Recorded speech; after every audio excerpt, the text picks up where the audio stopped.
Yon, good morning guys. So, this is not the usual vlog na ginagawa natin, pero bilang pag-appreciate sa mga nagpapadala sa atin, gusto ko lang isama sa vlog ko rin ito dahil nitong mga nakarang araw ay marami na tayong mga event na nangyari at hindi ko na sila napasalamatan. Okay? So, ngayon, dahil nag 9 million followers tayo noon, parang ngayon ay 9.3 na. 9.3 million followers na. Maraming bumati sa akin, syempre, nagpadala ng mga gift nila. Tulad nito, si CJ Creative Croquet. Ang ganda niya, oh. Ito yung pinaka-box niya. Kasama to. Well, itong si CJ, matagal na itong gumagawa. Parang noon pang pre-pandemic gumagawa na siya noon. Ayan, oh, nakalagay. Congratulations for your 9.3 million. Oh, nakaabang na. 9.3 million followers na. Oh, Team Katagumpay. Oh, ayan. So, itong si CJ's Crochet, gumagawa to ng mga bouquet. Ayan, mga baby costumes. Photography, yung mga ginagamit ng mga babies. Yan, gumagawa sila ng keychains yan at saka ng mga customized item tulad nito mga to. Ito, ang cute, oh. Yung mga pangregalo nyo, ayan, oh, di ba? Oh, halimbawa, anniversary nyo ng jowa nyo o birthday ng One Piece, birthday ng ano nyo, ng anak nyo, gusto nyo ng photography na uniforms or yung customized na suit nila. Tapos ito, napaka-sweet, ang ganda. Oh, di ba? So, ano siya, parang, anong tawag dito? Ganchillo. O, di ba? Talagang pinag-effortan. O, thank you so much, CJ Creative Croquet. Yan. Crochet. Basta, crochet. O, PM nyo lang sila sa page nila. O, meron silang Instagram tsaka ng Facebook page nila. Ang ganda nito. Thank you so much, O, pagbati nila sa akin. Maraming salamat. Siyempre, ito muna. Itong mga baso natin ng Team Katagumpay. Personalized din to. Palaging personalized yung pinapadala sa akin. Ito, bigay ni Chill Ride. So si Chill Ride, siya yung gumagawa sa atin ng mga jerseys natin. Yung mga jacket natin, yan, siya yung gumagawa dyan. So tingin ko ito yung mga pag nainitan, may lumalabas. Try natin. Parang may nakatatak eh. Parang ito yung magic, ito yung magic, parang magic yan. Tingnan natin So regalo lang sa akin kasi ito eh. Ayan yun. Oh! Galing! Oh. Ganda, oo. Ganda, Di ba ito yung logo natin sa damit? Bagos, ganda, Sa'yo na lang. Sige, sa'yo na lang. Ganda, So, ayan, dalawa siya. Siguro itong isa, parehas lang din, Ayan, Uy, ibang design to, guys. Uy, Marvel. Ganda nito, meron pang flag ng race. Thank you so much, Chill Ride. Kasi alam niyo mahilig ako magkape. Next natin, syempre, ang #1 chin mount in the whole wide universe intergalactic. Si Boss Hansi. Ayan. So ito, nagpadala siya sa atin.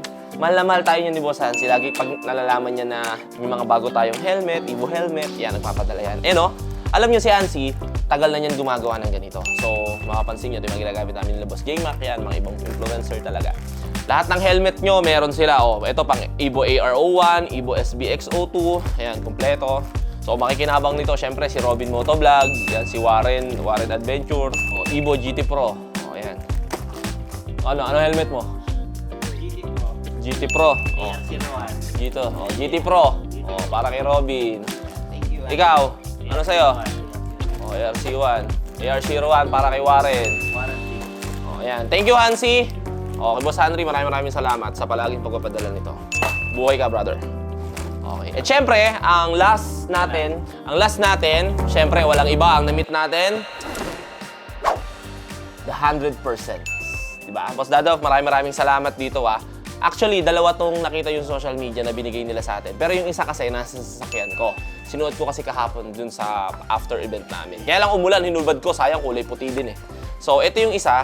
Alam nyo, ang pagkakaalam ko anyway, hindi ko pa naman siya masyadong nasa-search na aaral. Si The 100%, parang siya yung konsepto niya gawang Pinoy. Pilipino. Ito, alam ko, balikbayan box to. Itong konsepto ng box niya, Meron silang hopya Yung hopya yung box nila, marami pa. Kaya napakabait nitong The 100%. Sobrang sikat nitong The 100%. Pag tinignan nyo lang sa social media, napakarami ng influencer nila na sa kanila bumibili ng sapatos. Dahil syempre, support local tayo. Ibig sabihin, ito yung mga gawang talagang mga Pinoy ang may-ari. Di ba? Supportahan natin yung mga ganyan. Di ba? Kasi nasusuot tayo ng mga international brand. Yung sarili natin na brand dito sa Pilipinas, supportahan natin yan. Yung mga yan, di ba? High Minds, lahat ng mga tropa natin. Susuportahan natin yan. Makita mo, oh, Perlas ng Silanganan. Ulit, Perlas ng Silangan. Diba? Oh, ito yung box nila, oh. Yung paper bag nila. Ganda, oh. 100%. Oh, papakita ko na sa inyo, guys. Para mas malapitan sa picture nyo lang nakita, eh. Game na? Game. Ayan na. Uy! Oh. Sheesh! We make it rain. Oh, di ba? Ito, makikita nyo. Meron sizes, meron yan lahat. Oh, puwersa ng Pinoy. Oh, di ba? So, ito yung isang sapatos ko. Inspired by, alam ko to, yung mga Jordans na sapatos na mga low. Yung mga J1.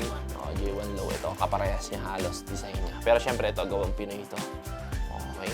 Hindi ko alam kung stars na to. Kung makikita niyo, puro stars siya. Kung, yung detalye niya, syempre, stars. 3 stars in the sun. Yan, di ba? Oh, ito siguro yung signature nila. Oh, yan. Hydro Manila. Nung una ko pa lang itong nakita, sinabi ko na agad kay Boss Dandoff na sa internet ko lang siya nakikita. Nung nakita ko siya sa personal, sabi ko, boss, napakaganda ng gawa niya. Napaka-quality. Ganda, oh. Isa pa pala, mura lang yan. Mura lang. Siyempre. Gawang Pinoy ito, eh. Alam mo maganda rito? Ano? Sa ending ng video natin, B-roll. B-rollan mo to. Oo, parang naman. Para matuwa si Boss Dandoff. Game? 3, 2, 1.